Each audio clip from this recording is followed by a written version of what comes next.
भारत को अपने प्राकृतिक सौंदर्य, विविध संस्कृतियों और अपने पुरातात्विक महत्वों के लिए दुनिया भर में जाना जाता है। हमारे देश भारत का एक दूसरा पहलू भी है, जिसमें भारत को रहस्यमय और मिस्ट्री से भरा एक आश्चर्यचकित कर देने वाला देश माना जाता है। आज का हमारा ये वीडियो खास उन लोगों के लिए है जो भूत प्रेत और उनसे जुड़ी बातों में रुचि रखते हैं और उन पर विश्वास करते हैं, क्योंकि आज हम आपको भारत के कुछ ऐसी जगहों के बारे में बताएंगे जो बेहद डरावनी हैं और भूत प्रेतों का बसेरा मानी जाती हैं। भानगढ़ का किला।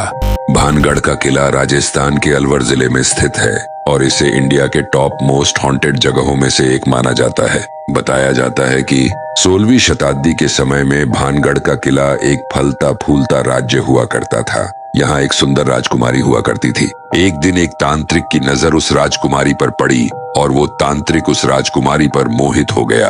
राजकुमारी को अपने वश में करने के उद्देश्य से उस तांत्रिक ने राजकुमारी पर काला जादू किया, लेकिन वो खुद अपने ही काले जादू की चपेट में आ गया और उसकी मौत हो गई और मरते मरते उसने पूरे भानगढ़ को बर्बादी का श्राप दे दिया। ठीक 1 महीने बाद भानगढ़ पर उसके पड़ोसी राज्य आजमगढ़ ने हमला कर दिया और लड़ाई में भानगढ़ की राजकुमारी सहित सभी भानगढ़वासी मौत के घाट उतार दिए गए और भानगढ़ एक वीरान जगह में तब्दील हो गया। आज तक यह जगह वीरान है और ऐसा माना जाता है कि भानगढ़ वासियों के भूत आज भी इस जगह पर रहते हैं और रात के समय यह भूत भानगढ़ के किले के आसपास भटकते रहते हैं, क्योंकि उस तांत्रिक के श्राप के कारण उन लोगों को मृत्यु के बाद भी मोक्ष नहीं मिल पाया। स्थानीय लोग इस जगह को भूत बंगला कहते हैं, क्योंकि रात के समय यहाँ कुछ न कुछ भूतियां और डरावनी घटनाएं होती रहती हैं। इस जगह को इतना डरावना इसलिए भी माना जाता है क्योंकि रात के समय जो कोई भी इस जगह पर जाता है वो कभी वापस नहीं लौटता।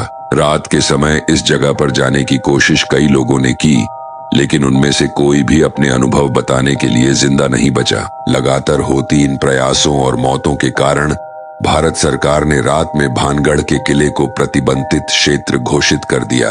फिलहाल इस किले की देखभाल भारत सरकार द्वारा की जाती है और एएसआई ने सख्त हिदायत दी है कि यहाँ कोई भी सूर्यास्त के बाद इस जगह पर नहीं रुक सकता। यहाँ के स्थानीय लोगों का कहना है कि रात के समय किले के अंदर से तलवारों के टकराने की आवाजें और लोगों के चीखने की आवाजें सुनाई देती है। इसके अलावा किले के भीतरी कमरों से महिलाओं के रोने की और चूड़ियों के खनकने की आवाजें भी साफ सुनाई देती हैं। किले के पीछे एक छोटा सा दरवाजा है जिसके पास अक्सर घना अंधेरा रहता है और कई बार वहां किसी के बात करने की आवाजें सुनाई देती है और विशेष प्रकार की गंध को भी महसूस किया जा सकता है। शाम के वक्त यहाँ सन्नाटा पसरा रहता है और अचानक ही एक भयानक चीख पूरे किले में गूंज जाती है। द्वारका सेक्टर 9। देश की राजधानी दिल्ली का द्वारका सेक्टर 9 एक ऐसी जगह है जहां पर एक चुड़ैल का साया होने की बात अक्सर सामने आती रहती है। कई लोगों ने ऐसा दावा किया है कि उन्होंने इस जगह पर एक पीपल के पेड़ के पास से गुजरते वक्त एक महिला के भूत को देखा है। इस महिला के भूत से जुड़ा एक किस्सा लोगों के बीच बहुत मशहूर है। बात एक अंधेरी रात की है जब द्वारका सेक्टर 9 के इस पीपल के पास दिल्ली से सटे गुड़गांव के एक कॉल सेंटर में काम करने वाले एम्प्लॉय से भरी एक कैब गुजर रही थी और अचानक उनकी कैब इस पीपल के पेड़ के पास आकर खुद ब खुद रुक गई। लेकिन वो जगह इतनी सुनसान और भयावह थी कि किसी ने भी कैब से नीचे उतरने की हिम्मत नहीं की, क्योंकि सभी पीपल ट्री की कहानी के बारे में जानते थे। आखिरकार कैब का ड्राइवर कैब से बाहर निकला और कैब में आई खराबी को जांचने की कोशिश करने लगा, लेकिन गाड़ी में कोई भी गड़बड़ी नजर नहीं आई।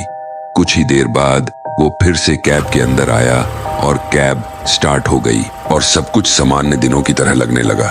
जैसे जैसे कैब आगे बढ़ी तो लोग अपने अपने निर्धारित स्टॉप पर उतर गए और जब आखिरी स्टॉप पर उतरने वाली लड़की के लिए कैब को रोका गया तो ड्राइवर ने देखा कि वो लड़की कैब की आखिरी सीट के फर्श पर बेहोश पड़ी थी। उसका शरीर पसीने से लथपथ था और जब लड़की को होश में लाया गया तब उस लड़की ने एक बेहद डरा देने वाली घटना के बारे में बताया, जिसे सुनकर ड्राइवर के होश उड़ गए। उस लड़की का कहना था कि जब कैब का ड्राइवर कैब की जांच करके दोबारा कैब में आया और उसने दोबारा गाड़ी स्टार्ट की तो गाड़ी के चलते ही सफेद साड़ी पहने एक महिला गाड़ी के साथ साथ गाड़ी की स्पीड से भागने लगी और गाड़ी को रोकने की कोशिश करने लगी। उस महिला की आंखों में अलग ही चमक थी, जिसे देखकर वो लड़की बेहद डर गई थी। वो लड़की इतना डर चुकी थी कि किसी से कुछ कहने से पहले ही बेहोश हो गई। यहाँ के स्थानीय निवासी बताते हैं कि एक बार एक माँ अपने 2 बच्चों के साथ यहाँ से गुजर रही थी तो दोनों बच्चों को एक कार ने ठोकर मारकर घायल कर दिया था। तब माँ ने रास्ते से गुजरते हुए लोगों से मदद मांगी थी, लेकिन तब किसी ने भी उस महिला की मदद नहीं की, जिसके कारण उन दोनों बच्चों की दुखद मौत हो गई। माँ इस सदमे को बर्दाश्त नहीं कर पाई और वो भी मर गई। कुछ ही दिन बाद से लोगों को इस रास्ते पर एक महिला का साया नजर आने लगा, जो आज भी यहाँ से गुजरने वाले लोगों से मदद मांगती है। दोस्तों, आप बेशक इस बात को मजाक में ले सकते हैं। आप में से कुछ लोग ऐसा भी सोचते हैं कि हम लोग अंधविश्वास को बढ़ावा दे रहे हैं, लेकिन यहाँ के लोगों का मानना है कि अगर आप यहाँ से रात के वक्त कभी गुजरे हैं तो आपको भी इस जगह पर कुछ नकारात्मक शक्तियों के होने का आभास हो सकता है। कुलधारा गांव। हमारा देश भारत के कई शहर अपने दामन में रहस्यमय घटनाओं को समेटे हुए हैं। ऐसी ही एक घटना है राजस्थान के जैसलमेर जिले के कुलधारा गांव की। यह गांव पिछले 170 सालों से वीरान पड़ा है। कुलधारा गांव के हजारों लोग एक ही रात में इस गांव को खाली करके चले गए थे और जाते जाते श्राप दे गए थे कि यहाँ फिर कोई भी नहीं बस पाएगा। तब से ये गांव वीरान पड़ा है। कहा जाता है यह गांव रूहानी ताकतों की कब्जे में है। कभी एक हंसता खेलता यह गांव आज एक खंडर में तब्दील हो चुका है। टूरिस्ट प्लेस में बदल चुके कुलधारा गांव घूमने आने वालों के मुताबिक यहाँ रहने वाले पालीवाल ब्राह्मणों की आहट आज भी सुनाई देती है। उन्हें वहाँ हर पल ऐसा अनुभव होता है कि कोई आसपास चल रहा है। बाजार के चहल पहल की आवाजें आती हैं। महिलाओं के बात करने की, उनके चूड़ियों और पायलों की आवाज हमेशा ही वहाँ के माहौल को भयावह बनाती है। प्रशासन ने इस गांव की सरहद पर एक फाटक बनवा दिया है, जिसके पार दिन में तो सैलानी घूमने आते हैं, लेकिन रात में इस फाटक को पार करने की हिम्मत कोई नहीं करता है। कुलधारा गांव जैसलमेर से लगभग 18 किलोमीटर की दूरी पर है। इस गांव को मेहनती और रईस पालीवाल ब्राह्मणों ने बसाया था। जो गांव इतना विकसित था, तो फिर क्या वजह रही कि वो गांव रातों रात वीरान हो गया? इसकी वजह था गांव का एक अय्याश दीवाना सालम सिंह, जिसकी गंदी नजर गांव की एक खूबसूरत लड़की पर पड़ गई थी। दीवाना इस लड़की के पीछे इस कदर पागल था कि बस किसी तरह उस लड़की को पा लेना चाहता था। उसने इसके लिए ब्राह्मणों पर दबाव बनाना शुरू कर दिया। हद तो तब हो गई जब सत्ता के मद में चूर उस दीवान ने इस लड़की के घर संदेश भिजवा दिया। यदि अगली पुरणवासी को उसे लड़की नहीं मिली तो वह गांव पर हमला करके लड़की को उठवा ले जाएगा। गांव वालों के लिए ये मुश्किल की गाड़ी थी।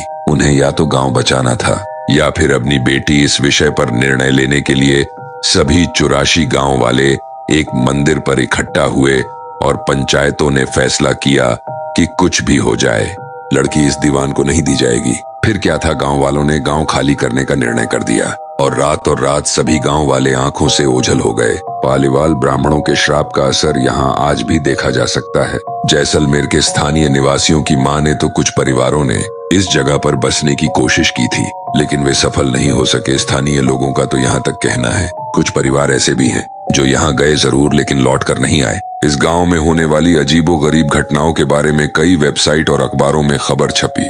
मई 2013 में दिल्ली से आई भूत प्रेत व आत्माओं की रिसर्च करने वाली पैरानॉर्मल सोसाइटी की टीम ने कुलधारा गांव में रात बिताई। टीम ने माना कि यहाँ कुछ न कुछ असामान्य जरूर है।